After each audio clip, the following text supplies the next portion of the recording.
Oke, assalamualaikum sobat-sobat semuanya. Kita lanjutkan saja cerita, oke?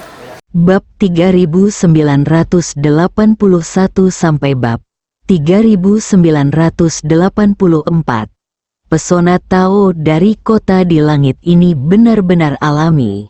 Banyak biksu melatih keterampilan mereka dan menari di langit dengan binatang spiritual yang lebih mirip negeri dongeng dalam sebuah lukisan. Banyak bangunan di kota kuno itu menjulang tinggi ke langit, karena kota kuno itu tergantung setinggi 100 kaki di langit. Bangunan-bangunan itu bahkan menembus awan dan kabut. Di bawah sinar matahari, bangunan kuno itu bersinar dan penuh aura. Makhluk roh terbang berteriak satu demi satu, seolah membentuk gerakan merdu alami, yang dapat menenangkan semangat terburu-buru di hati para kultivator. Perahu awan berbentuk naga dan burung phoenix bolak-balik di dalam dan di luar kota kuno. Murid dan murid dari banyak sekte menyambut dan mengirim mereka ke sana, membawa materi surgawi terbaik dan harta duniawi. Kadang-kadang, penampakan langit dan bumi muncul di banyak bangunan kuno, dan bahkan air spiritual yang mengalir tiba-tiba akan semakin cepat, membentuk respons yang sempurna. Kapanpun fenomena seperti itu terjadi, entah seseorang menempa senjata ajaib yang tiada taranya, seseorang menyempurnakan ramuan yang tiada taranya, atau seseorang mempraktikkan keterampilan magis. Namun dalam menghadapi fenomena ini, masyarakat zaman dahulu kurang begitu memperhatikannya, dan terkesan sudah lama menjadi hal yang lumrah. Di wilayah barat daya Sky City, seorang pria paruh baya dengan rambut panjang berdiri di lautan api. Pria di tengah mengenakan kemeja awan biru berwarna pelangi dengan ikat pinggang brokat bermotif awan keberuntungan berwarna unicorn yang diikatkan di pinggangnya. Rambut panjangnya tergerai di bahunya, tampak bohemian. Tubuhnya tinggi dan lurus, dan api di sekelilingnya mengepul seperti magma yang mendidih, tapi sepertinya tidak berpengaruh padanya. Namun, jika Anda perhatikan lebih dekat, Anda akan menemukan bahwa lautan api merah ini bukanlah api dalam arti sebenarnya, melainkan pembuluh darah spiritual api tingkat atas. Api merah mendidih itu jelas merupakan esensi energi yang terkondensasi dari kekuatan elemen api. Jika sari energi unsur air yang mengalir turun dari kota kuno di langit dikatakan sebagai saripati, maka aura energi yang terkondensasi di lautan api ini semakin padat dan murni. Ding ding ding, suara pukulan tajam senjata sihir terus terdengar, dan seorang lelaki tua berbaju besi perak sedang memukul pedang panjang itu dengan palu raksasa. Mengapa pemimpin sekte Liao harus menanggung lautan api di sini setiap hari? Dibutuhkan setidaknya 1 bulan untuk membangun senjata ajaib yang tiada taraf ini. Terdengar suara kuat lelaki tua itu. Liao Yelin menghela nafas pelan dan berkata, "Prajurit senior Qi, kamu juga harus tahu pentingnya senjata ajaib ini bagiku." Orang tua itu mahir dalam seni menempa dan merupakan ahli penempaan terkemuka di seluruh kota langit. Karena terobsesi dengan seni menempa, ia lupa makan dan tidur, dan tujuan tertingginya adalah menempa berbagai senjata sakti terkemuka, sehingga ia dihormati sebagai seorang prajurit yang fanatik. Master Sekte Liao, yakinlah, karena saya telah setuju, saya akan membuatkan senjata ajaib yang memuaskan untuk Anda. Pada saat itu, Sekte Ilahi Taiksu akan memiliki senjata ajaib untuk menekan agama, dan kekuatan komprehensifnya pasti akan meningkat melompati batas dan mencapai level baru. Bing Qi berkata dengan percaya diri. Saat dia berbicara, Bing Qi mengayunkan palu raksasa itu sedikit lebih cepat. Api yang ganas mengepul dan menyapu tubuh pedang panjang itu dari waktu ke waktu. Liao Yelin menatap senjata ajaib yang perlahan mulai terbentuk. Ini adalah bahan tempa terbaik yang dia kumpulkan melalui kesulitan yang tak terhitung, dan butuh banyak bantuan serta biaya untuk mengundang prajurit itu menempa senjata ajaib. Liao Yelin berasal dari negara adidaya, namun karena kualifikasinya, ia diremehkan oleh negara adidaya bahkan menjadi orang yang terpinggirkan. Liao Yelin meninggalkan sekte tersebut dengan marah dan memutuskan untuk menggunakan tindakan praktis untuk membuktikan kemampuannya. Jadi dia mendirikan Sekte Ilahi Taiksu. Di masa lalu, Sekte Ilahi Taiksu belum mampu mencapai tingkat sekte besar karena tidak memiliki senjata ilahi untuk menekan agama. Hal ini juga menjadi sakit hati Liao Yelin. Kemudian, Liao Yelin meninggalkan Sekte Ilahi Taiksu dan pergi ke berbagai daerah terlarang jadi untuk mencari bahan tempa.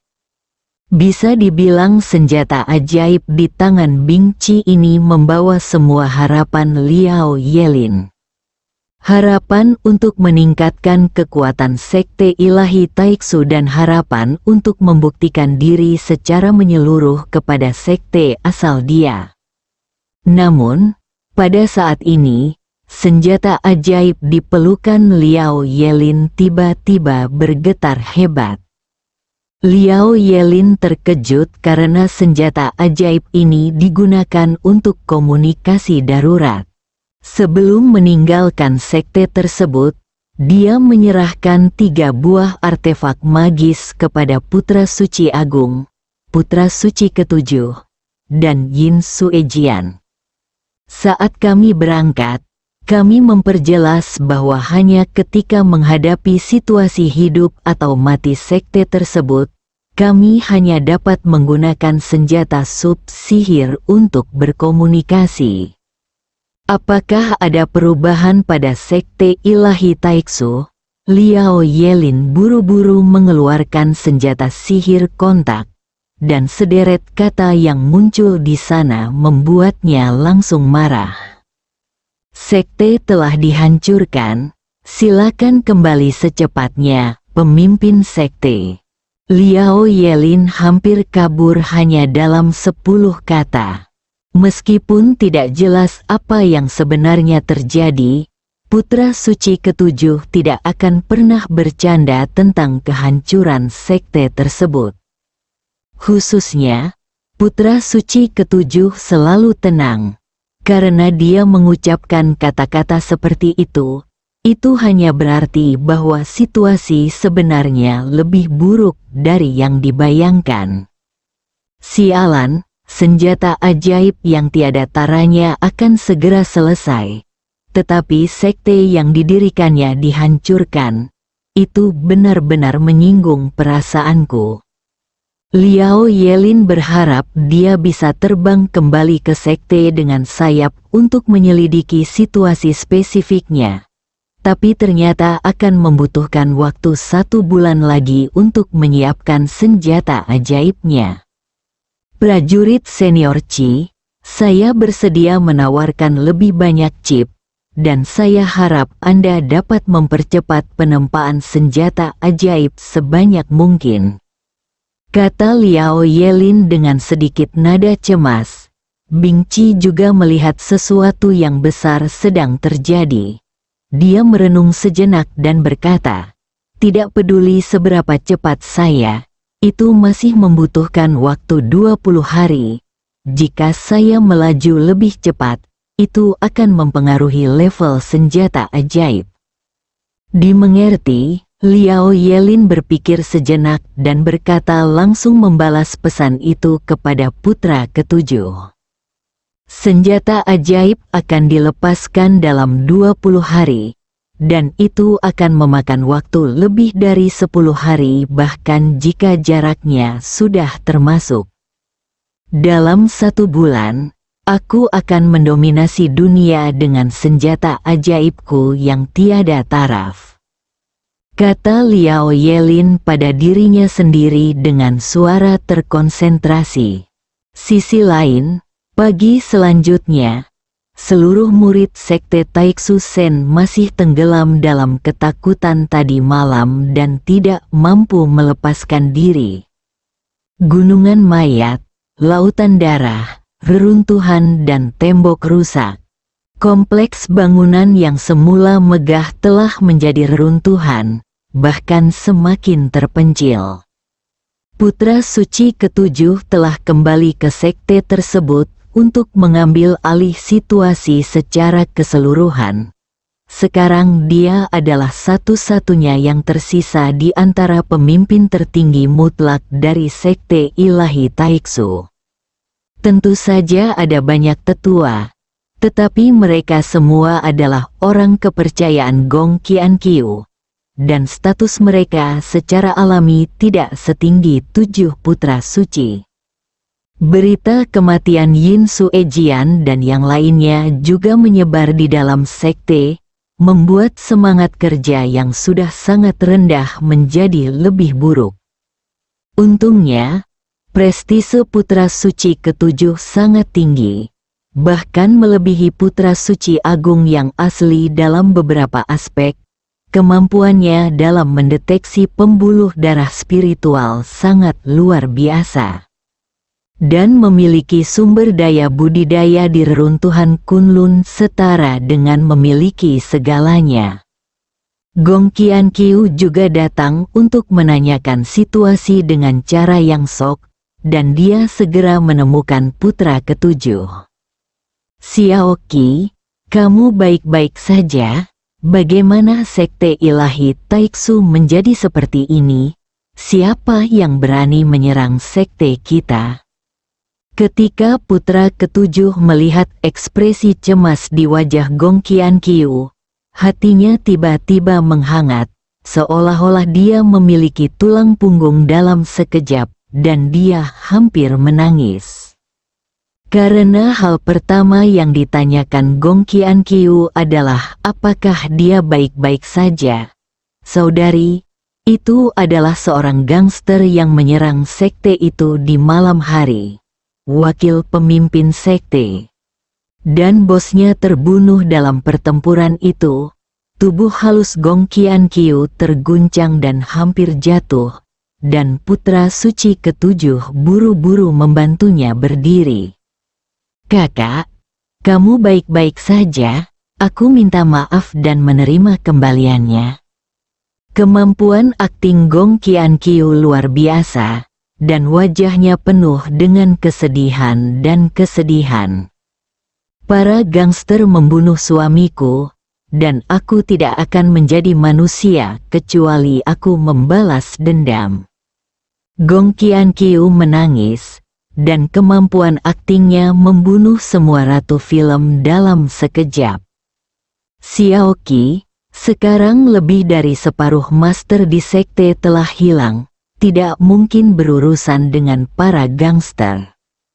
Adakah cara bagimu untuk menghubungi pemimpin sekte? Putra suci ketujuh menghela nafas dan berkata, Master sekte menjawab belum lama ini, mengatakan bahwa akan memakan waktu 1 bulan sebelum dia dapat kembali. Dia sedang menunggu senjata ajaib yang tiada taraf untuk dilatih. Gong Qiankyu tidak menunjukkan kelainan di wajahnya, tapi hatinya sangat kecewa.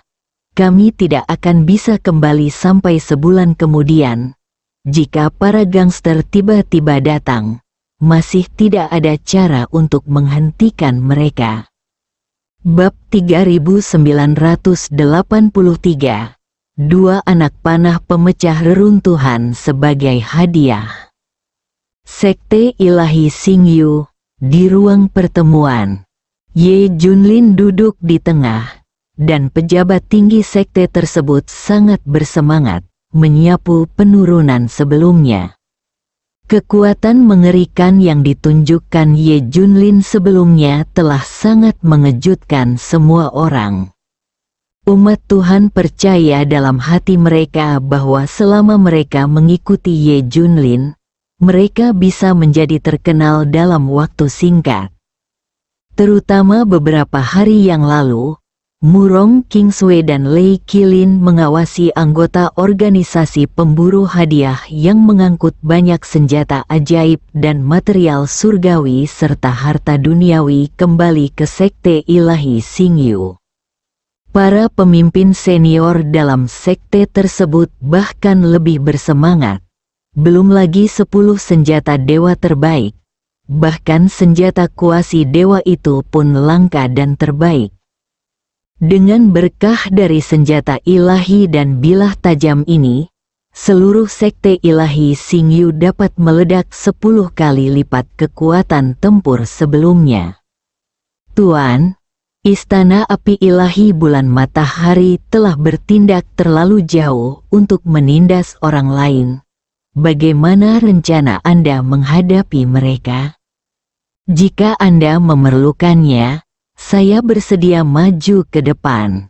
Gongsun Yueying yang pertama berbicara. Sejak dia mengetahui bahwa Istana Api Ilahi Matahari Bulan telah memilih Gong Qianqiu sebagai orang suci baru, dia membenci Sekte Ilahi Xingmun. Ditambah dengan perolehan senjata kuasi ilahi, kepercayaan diri Gongsun Yueying semakin meningkat.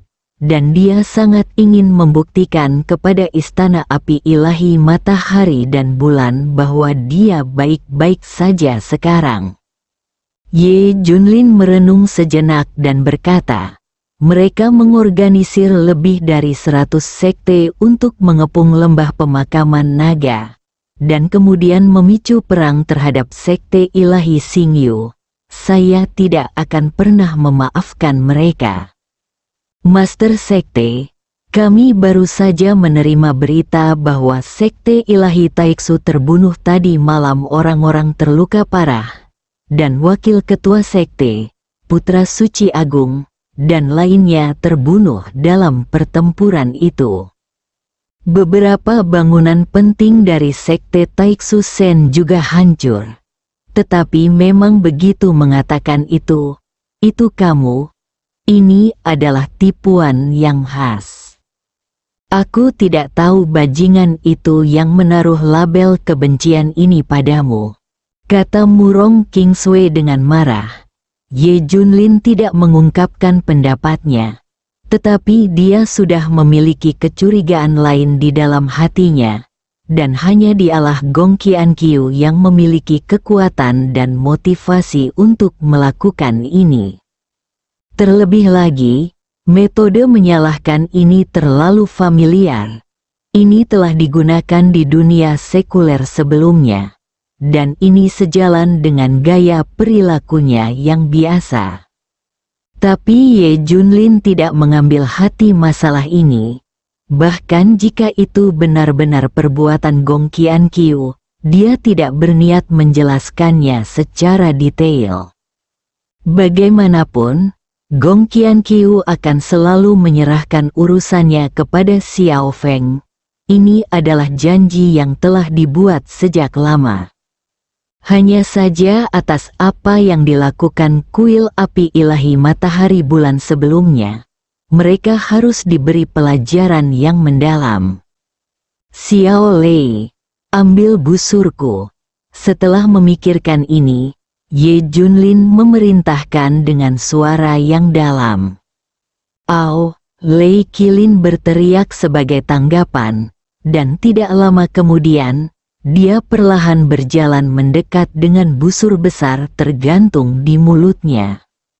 Langkah itu bisa disebut sebagai langit-langit sebuah keluarga yang tidak mengenal batas, apalagi ekspresi wajahnya yang sangat menjijikkan. Busur ini disebut Poksu, mari kita gunakan untuk memberi pelajaran pada istana api ilahi bulan matahari hari ini. Busur ini adalah salah satu dari 10 senjata ajaib terkuat yang ditempa oleh Ye Junlin. Menghancurkan reruntuhan berarti menerobos reruntuhan Kunlun. Semua orang di sekte ilahi Xingyu melihat panah dewa ini dengan mata menyala, dan melihat bahwa permukaan busur dan anak panah dikelilingi oleh lampu listrik, membentuk lingkaran energi yang sangat kuat. Meskipun tali busurnya sangat tipis, ketika diguncang sedikit, akan terlihat fluktuasi energi yang sangat menakutkan. Ye Junlin kemudian mengeluarkan 2 anak panah pemecah reruntuhan, yang juga merupakan busur dan anak panah artefak palsu, membawa kekuatan guntur yang sangat kuat. Sebuah anak panah dikirim ke kepala juru mudi istana api ilahi matahari dan bulan, dan sebuah anak panah dikirim ke akademi api ilahi matahari dan bulan. Saya harap Anda dapat mengingatnya lebih lama. Ye Junlin menarik busur dan anak panahnya, dan kemudian sebarkan fluktuasi energi di tubuhnya untuk merasakan lokasi spesifik aula api ilahi Sun Moon dan akademi api ilahi Sun Moon. Meskipun kedua sisinya terpisah ribuan mil, senjata sihir tingkat atas memiliki kekuatan dan aura yang sangat kuat, yang melengkapi persepsi Ye Junlin. Pencarian ditemukan, Ye Junlin memutar arah panah, dan panah ilahi melesat ke udara. Bab 3984 Istana Api Matahari dan Bulan dan Akademi Setengah Hancur. Di sisi lain, Kepala Juru Mudi Istana Api Ilahi Matahari dan Bulan. Sejak mereka mengetahui bahwa para gangster telah kembali, para pemimpin senior sekte tersebut, yang dipimpin oleh Situ Wan Li, telah mempersiapkan diri secara intensif untuk menghadapi serangan mendadak para gangster. Formasi pelindung sekte bersiaga 24 jam sehari, dan banyak orang kuat dari kekuatan luar juga telah dipanggil kembali. Ada formasi pertahanan biasa yang tak terhitung jumlahnya. Istana Api Ilahi Matahari dan Bulan telah menghunus pedangnya dan busurnya digantung dari atas ke bawah untuk bersiap menghadapi situasi tak terduga kapan saja. Pada hari ini, langit cerah dan tidak berawan. Para murid Istana Api Ilahi Matahari dan Bulan masih dalam kewaspadaan tinggi seperti biasa dan siap. Namun pada saat ini, formasi pelindung sekte mengirimkan getaran yang kuat, yang merupakan peringatan krisis bagi kekuatan musuh teroris. Ada serangan musuh, semua orang siap bertarung. Semua formasi pertahanan diaktifkan, dan murid lainnya berbaris untuk bertahan melawan musuh. Jangan panik, semuanya, dengan formasi pelindung sekte, bahkan kejam bandit tidak bisa dengan mudah menerobos garis pertahanan. Namun, sebelum kalimat terakhir terdengar, perisai energi tebal dari formasi sekte pelindung mengeluarkan suara retak. Kemudian tiba-tiba hancur, dan anak panah panjang terus terbang membawa kekuatan guntur dan kilat yang menakutkan, menembak langsung ke arah bangunan utama Istana Api Ilahi Matahari dan Bulan. Pada saat ini, para pejabat tinggi di aula utama sedang mendiskusikan strategi untuk bertahan melawan musuh.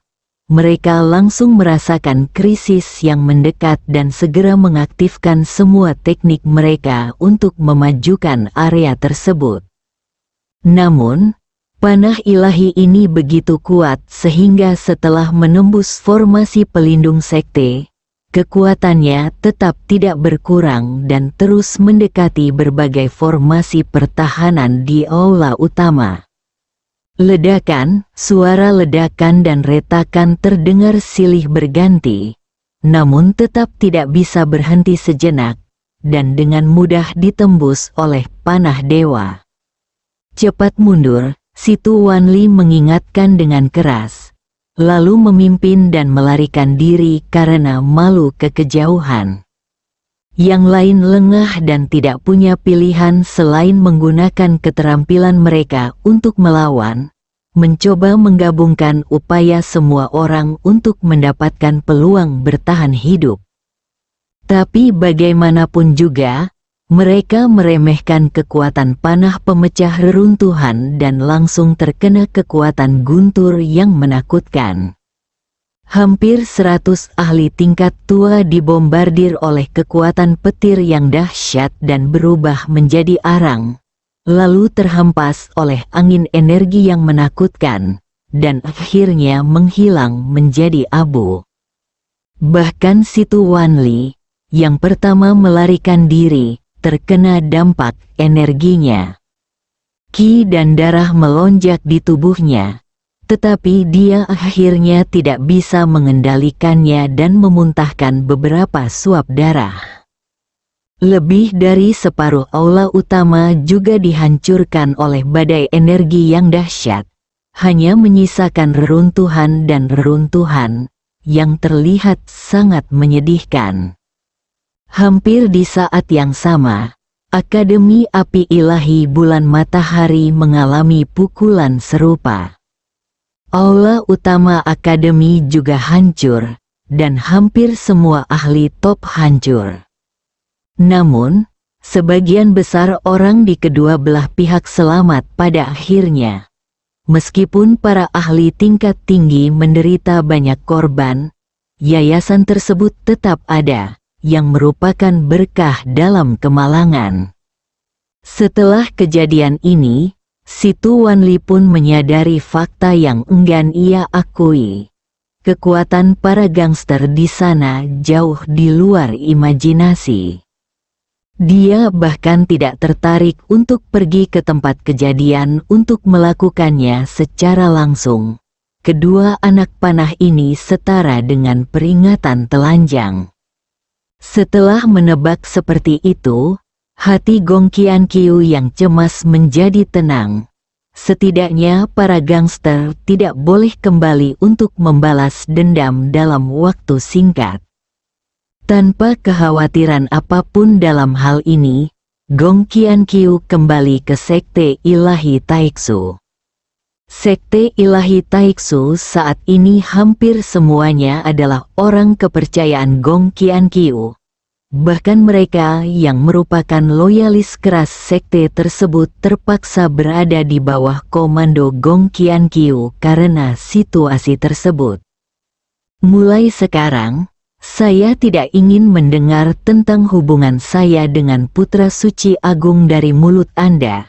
Jika tidak, saya tidak akan disalahkan karena kejam. Gong Qianqiu dengan tegas memperingatkan anggota Sekte Taixu.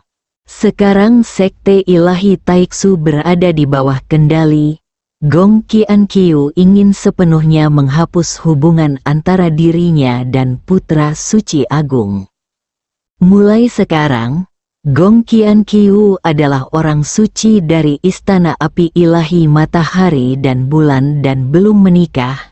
Tidak ada murid dari Sekte Taixu Sen yang berani untuk tidak menaati masalah ini.